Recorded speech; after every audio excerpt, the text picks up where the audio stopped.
I will call this Education Committee meeting to order. Tommy, will you read for us, please? This meeting is being held pursuant to Executive Order 51 issued by the Governor of the State of Tennessee. It is being held electronically due to the need to protect the health, safety, and well-being of the citizenry, and without objection will proceed in that manner. As such, all members of the committee must be able to hear the chairman and each other. If you cannot hear other members, please notify the chairman immediately. All votes will be done by roll call, and when you speak to a matter, please identify yourself. When you make this meeting will be available to the public on public access TV and is streaming live on YouTube. And again, when you wish to speak or wish to vote, please state your name and then what you're speaking or your vote. Thank you. Thank you, Commissioner Little. We have no minutes to approve this evening. We'll be approving those at the next meeting. I don't know, so that we'll go into, I guess go into resolutions. I do not have a resolution number. Ashton, do we have resolution numbers yet on these?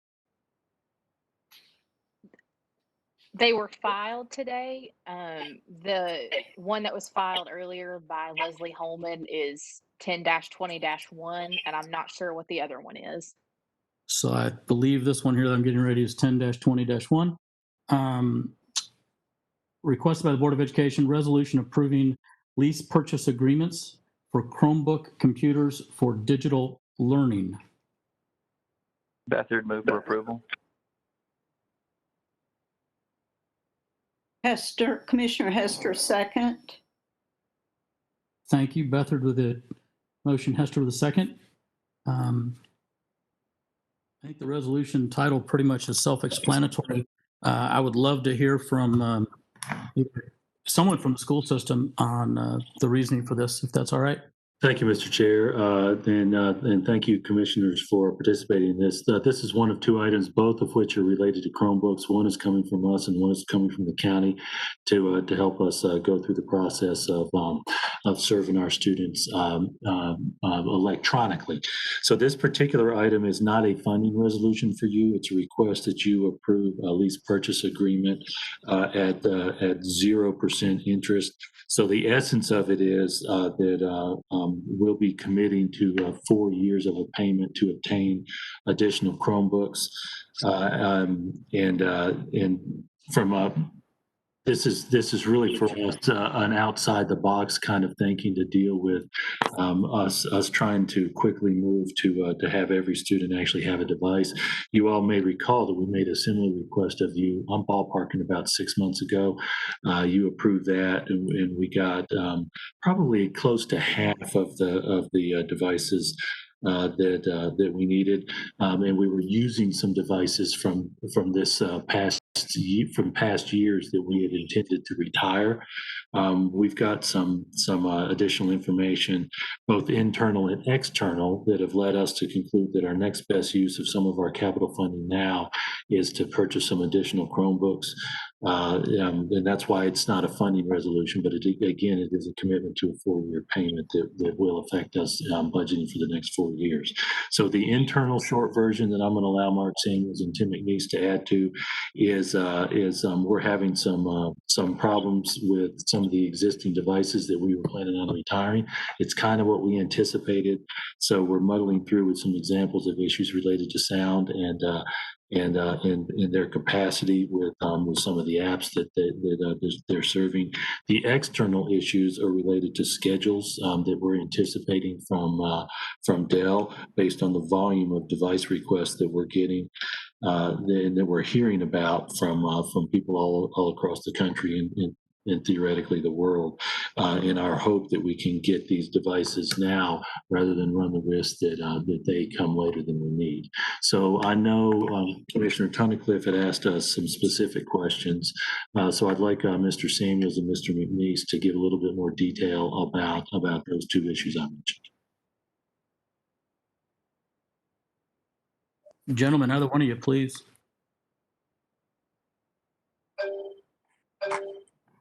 Okay. there's two different sets of questions, I believe, that you would ask. And one was on quantities, the purchase and how many we actually needed and the reason that we actually needed them. We went to a number for our projections for our students this year because we've got to assume that those students are going to come back as some of them are homeschooled stuff right now. So, and we can't just order a Chromebook and get it in the next week if we do have those numbers. So we went to our projections for this year, assuming that we would probably get some of those maybe next semester and some of them the next year. And then we took a overage of we use 4% overage. Some school districts that we benchmark with that are doing the same type thing use 10%. So Tim, if I may, for the interest of the commissioners, can you tell them the total number of devices we're going to be purchasing if this is approved? Yeah, we need 19,856. The grant that Nina has is 4,065, and that would leave 15,791 that would be on our lease. And the way that we came to these numbers is what I just was discussing there. That's how we got to those numbers. All right. So the ones that back to my questions that I asked, and I apologize, commissioners, I should have sent them to all of you and I did not. I did it in a hurry while I was waiting for an appointment, and was lucky to get it done before I got called in. I asked several questions based around the purchase, the quantity of purchase, and the dollar amount. Through my research, the cost per unit is well within line of what I would expect it to be. My concern was when we bought the units earlier this year, we were going to continue to use the other ones for the younger students. My question is, how many of those are not usable? What percent, and if we're deeming them not usable, how did we come about deeming them not usable? And I asked some technical questions in there that I'm sure Tim recognized, but I won't bore the rest of you with that silly nonsense that I steal from smarter people than me. And that's just I wanted to make sure that we weren't just buying because we had CARES Act money that not only could be used for this, but could be used for a multitude of other things within the school system. Yes, as we need it right now. Yes, sir. That 19,856 number are the number that we currently have that are failing. How many does that leave, Tim, of older models? That will take care of all of them. All of them will be the newer Chromebooks. Every student, that we will have enough for all students with this number. Of machines that were bought earlier this year and then this purchase order. So everything will be within a year old that the students are carrying next year. Well, some of them are 2 years old because we go back to a pilot year that we bought some of these 3100s with. About 4,000 in that area. We probably had another 1,000 that, schools had bought and purchases and that type of thing.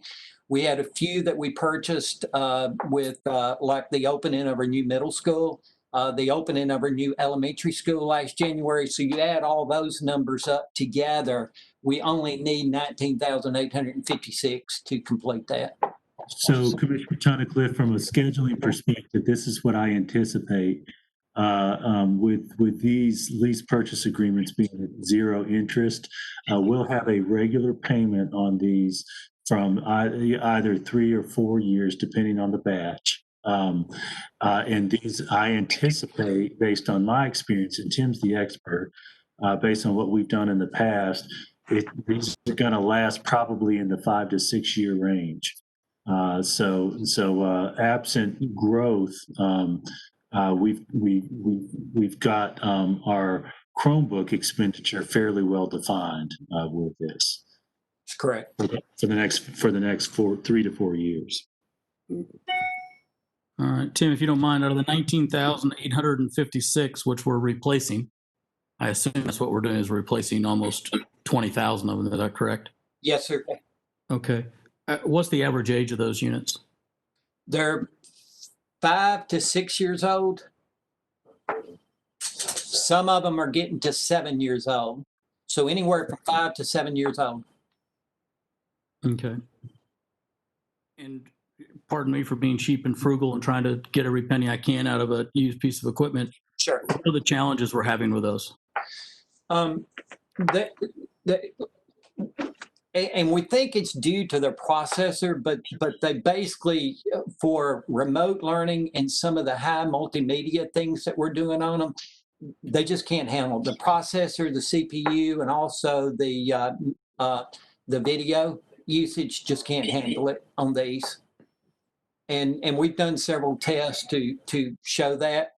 GPU, the graphics performance utilization, fails on them, and that is what's causing a problem. The newer ones have updated chips, newer chips, faster chips made for these type multimedia programs and things that we're doing instructional, especially Zoom and the interactivity of a Zoom session, similar to what we're using right here with WebEx, of course. The new processors are not having that problem at all. The newer Chromebooks are. All the older ones are. Okay. Do any of the commissioners have any questions? I hate to steal all this time. Yeah, Chair, Commissioner Story has a question. Yes, sir, Mr. Story. Yeah, thank you. So is there an image that you guys use for these laptops, or do they basically, I mean, what is the process in terms of imaging these boxes? And then what happens if, if folks are remote, how do they get their computer updated and how, manage? Because I think part of my experience with these devices is if they're not properly shut down every night or at least every couple of nights, that's part of where the problems with these Chromebooks kind of come from. What kind of image and maintenance, ongoing maintenance, do we have for these PCs or for these laptops? And if there's issues with them, what kind of happens if somebody drops it and breaks it? What's the policy there? Okay, good questions. The image, yes, we do image them all with our image. The updates are done automatically. We don't purchase any Chromebooks without the Google Chromebook management system, which lets us manage them as far as taking care of the upgrades and things like that, even when they're remote. It allows us to push that down and set different thresholds and things, parameters, if you will, to keep them safe. Like I say, the updates are done automatically there. The breakages that you ask about at this point, and we've done the numbers on this as far as having insurance or for them to take care of them.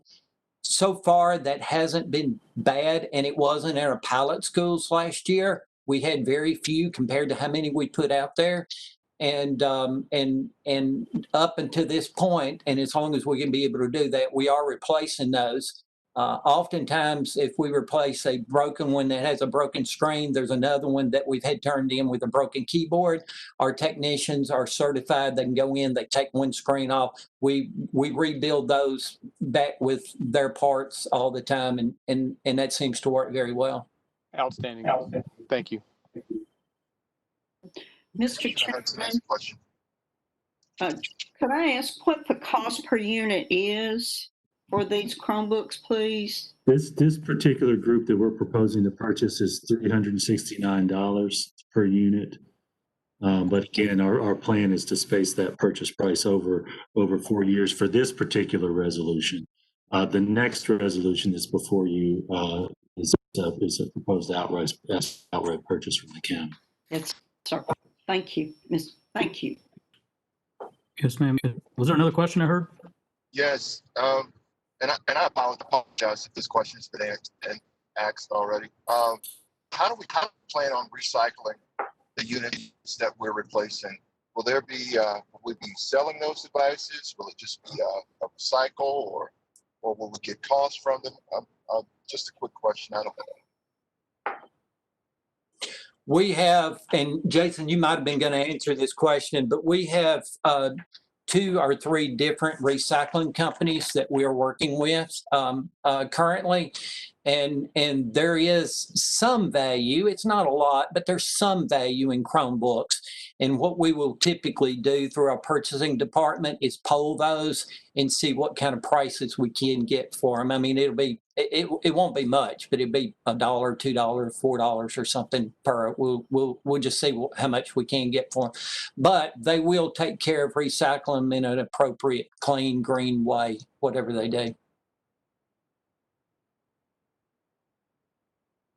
Commissioner Hudson, does that answer your question, sir? Yes, thank you. Commissioner Bill, please. Yes, sir. Commissioner Beal. I'm so sorry, and again, y'all mentioned this on the front end before all the numbers started thrown out, but how much does the CARES Act grant cover of this amount?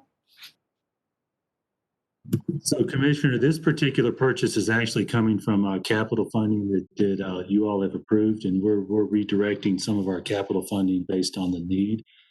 So this particular purchase is not CARES Act. The second item that's on your agenda is CARES Act money. So this is a total of what, 7 million? How much is it? How much is this? 5.8, I think, over the course of 4 years. Right Oh, around. God, I thought it was 7. Well, if it's 5.8, then what? I was doing an approximation. I wasn't trying to recognize the number. There for a minute, I was worried. I mean, it's expensive. I mean, the per unit cost. One of the reasons we're doing Chromebooks is because they're so much less expensive than laptops. But in this age, it is. I mean, it's significant. And we've gotten more years out of Chromebooks than we do your typical notebook also for student use. They seem to have a little bit more longevity. Thank you. Yes, sir, Commissioner Bill. Anyone else have any questions?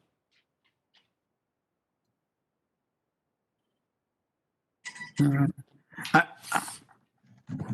My final comment will be, I am still concerned about having to replace 20,000 Chromebooks at one fell swoop to the tune of just under $7 million. I say that for Commissioner Beal's benefit.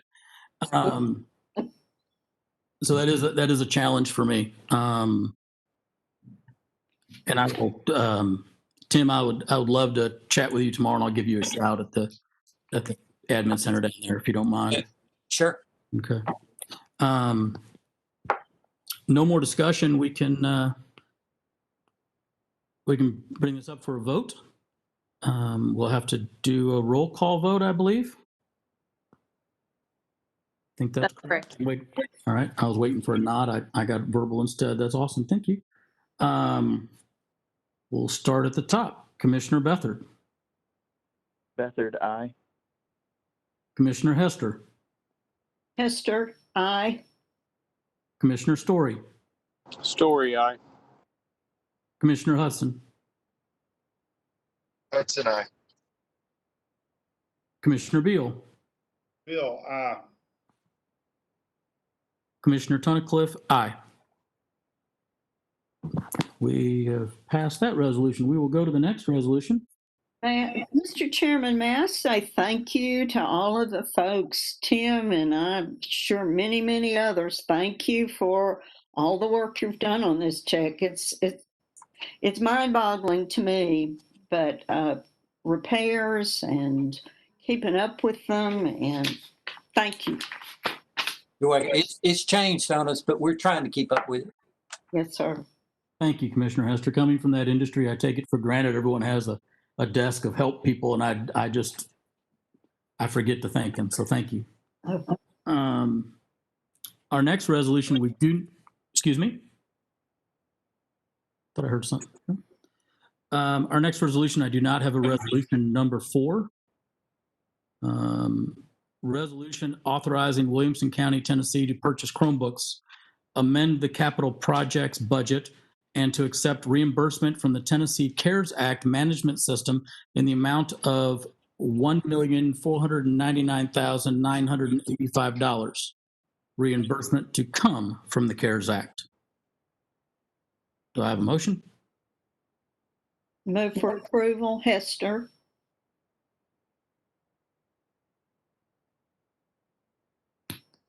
Second, Beathard.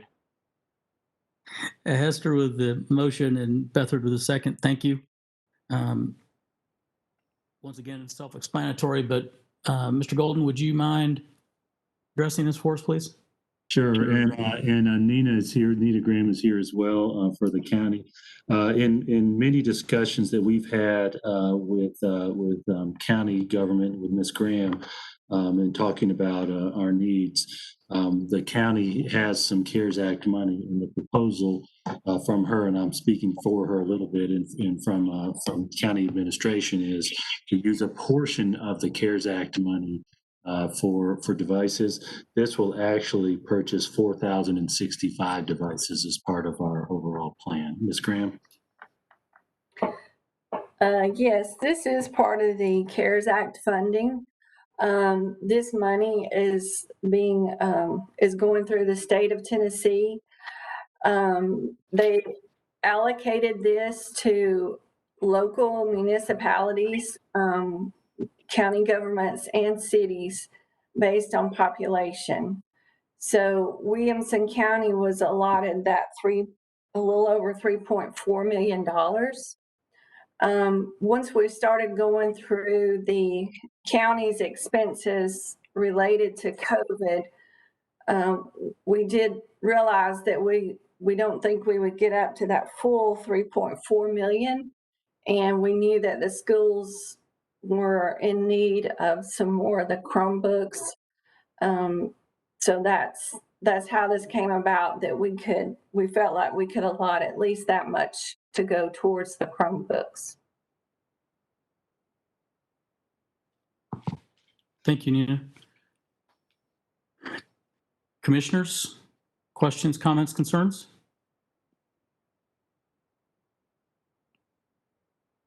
Wow. Awesome.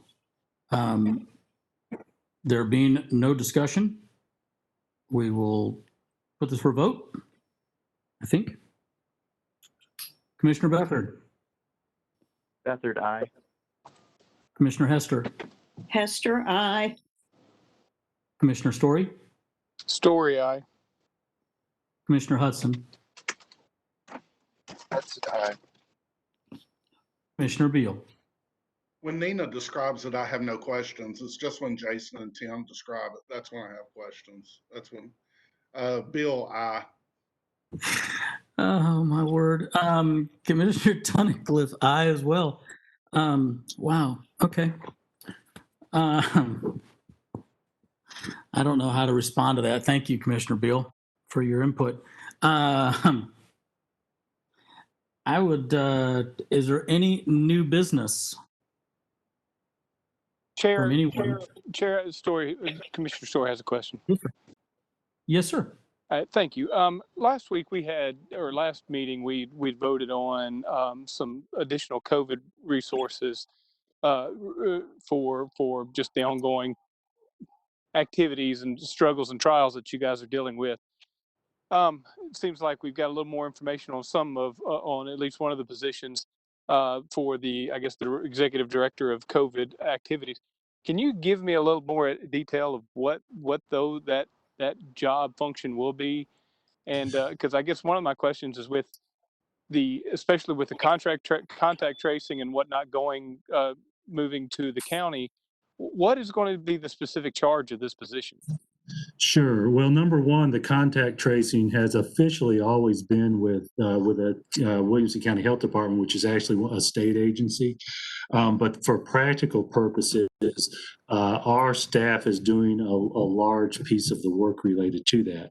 What we talked to the health department about in that context was their messages and giving notice to individuals about their decisions on quarantine. We up to this point have been sending the messages for them. So the volume of work is still very high for us in both those contexts. From a job description standpoint, this particular position is taking responsibility for both our health department, our school health department, and our safety department. And in addition to coordinating coordinating all the impacts of COVID-19 on our staffing. The volume of the work related to COVID-19 has gone up so much that in addition to taking those two departments, we're asking that position to coordinate managing the volume, that additional volume. So I'm going to give you some just a kind of a laundry list of some examples of what we're dealing with. We've got we have teachers who are working online, supporting traditional instruction, plus multiple planning press for quarantine students. We're working on planning for pivoting to remote for those students that are quarantined, communicating with those quarantined students, making decisions related to opening and closing schools based on conversations with the health department. And when I say opening and closing schools, I'm referring to campuses and shifts related to that. And dealing with new software and new learning management systems, technology tools, those kinds of things. And it really even gets down to things as simple as the volume of communication from our families has increased multiple times beyond what we've ever had up to this point, because so many traditional conversations just happen quickly in a school building, but we're getting hundreds of emails related to every imaginable COVID question. That's down from our safety protocols on up to instruction. So it's really that additional help in that particular example at the leadership level to answer questions. You may recall also that we added 3 part-time nurse positions in that same resolution. Likewise, our nursing demands are still very high. And so let me give you a quick overview of what happens with the contact tracing. The health department interviews the person who tested positive. They get from us seating charts, descriptions of distances from desk to desk, the nature of what an individual teacher is doing, moving around from place to place in the classroom, buses, extracurricular activities, etc. That's not complete, but that's the broad description. Thank you, Director Golden. I guess one of the issues that I'm getting pounded at, from a constituent standpoint, is just, the quarantine process. How, I've kind of been working with a number of individuals and pulling data from the State Department or the Department of Health regarding the the average or the percentage of students who go into quarantine who actually contract the virus after the fact. And I'm waiting on some data from the State Department, or the state's Department of Health contractor who's handling the quarantine follow-up, and they're going to provide me with information on what is the exact percentage of school age kids that end up going into quarantine and then coming out. That's the biggest concern that I'm hearing the most of, is just the massive amount of quarantining we're doing, and it doesn't seem like there's a lot of impact in terms of infection rates of students that go in and teachers that go into quarantine. So it just, in this crazy time, just disrupting the school classroom and the student's life is kind of imperative. And that's what I'm hoping, that this position was a little I guess wasn't versed as much as I thought I was on what the position was and what it does, who it was going to be filled by. I hope that they're going to address some, at least from that standpoint, from the quarantine standpoint, maybe address some of that to where it's a little more streamlined and it's not as disruptive to students' life. Because in theory, you could, if I'm someone that's positive, I'm going back to school before the quarantine person comes back to school, and that's with the fact that we've been out of school for so long. For a lot of these kids, it's just adding to the disruption in their life, the family life, and the classroom's life. So I really hope that's one of his pieces that he's going to be dealing with and hopefully streamlining. Well, I agree. I agree with you. Some of the logic of it to someone who's not a medical professional like us, it triggers a lot of questions, right? And you're right that if you read the health department standards, you're looking at minimum 10 days for somebody who tests positive, but 14 from the contact time for somebody who might have had contact with that positive case. What we do know is the health department is the decision maker on quarantine. We don't make quarantine decisions. What we have found in these first 7.5 weeks or so of school is that the information we're able to give them actually, in our experience, has narrowed the numbers of those quarantines because we're able to tell them, no, wait, and that's in this particular classroom, this individual was exposed to blank number of students rather than the whole classroom, and talk about our safety protocols. That's been our experience. And I will tell you also with our sending out those communications on behalf of the health department when school started, because they didn't have the capacity at that time to send those communications out themselves, it's triggered some confusion that folks think that the school is actually doing the quarantine. But it is actually the health department doing the quarantine. We're the ones who ultimately made the decision on the requirement for masks, the cloth face coverings, because the health department recommended we require that, and that was part of our safety protocol. But the quarantine decision is health department. And we're continuing to do that and try to find ways to minimize that impact, because we agree with you. It's tough. That's my biggest concern, those numbers, because that's the item that has the potential to send students off campus quicker than actual positive cases.